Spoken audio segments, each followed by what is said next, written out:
ये है दैनिक प्रातःकाल का डिजिटल एडिशन प्रातःकाल लाइव।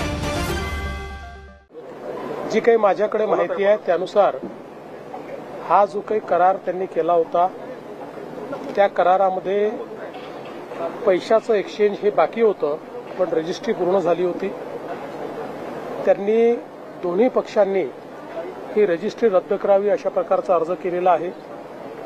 त्या अर्जाच्या अनुषंगाने त्यांना जे पैसे भरावे लागतात, कारण रजिस्ट्री रद्द करायची असेल तरी पैसे भरावे लागतात, त्यामुळे त्या संदर्भातली नोटीस त्यांना इश्यू झालेली आहे।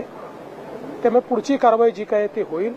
पण हे जरी झालं तरी देखील जी काही क्रिमिनल केस दाखल झालेली आहे ती यांनी संपणार नाही। त्या संदर्भातल्या ज्या काही अनियमितता आहेत त्याला जो कोणी जबाबदार असेल त्याच्यावर पुढची कारवाई होईल। यासोबत एक पॅरलल इन्क्वायरी जी चाललेली आहे एसीएसच्या अंतर्गत एक कमिटी आम्ही केलेली आहे, त्याच्याही अंतर्गत सगळी चौकशी करून 1 महिन्यामध्ये त्याचा अहवाल आम्ही घेऊ। त्याच्यामध्ये याची किती व्याप्ती आहे, अजून कोण कोण याच्यामध्ये आहेत या संदर्भातली सगळी माहिती मिळेल आणि मग त्यानुसारच पुढची कारवाई ही केली जाईल।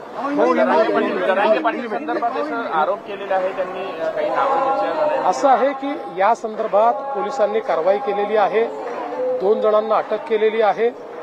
सगळ्या प्रकारची चौकशी केली जाईल, कुठल्याही पद्धतीने कोणालाही याच्यामध्ये सोडलं जाणार नाही। हे जी काही संपूर्ण घटनाक्रम समोर येतोय याच्या तळाशी जाण्याचा प्रयत्न हा पोलीस करता आहेत। सगळी माहिती बाहेर आल्यानंतरच या संदर्भात अधिकारिक बोलणं योग्य ठरेल।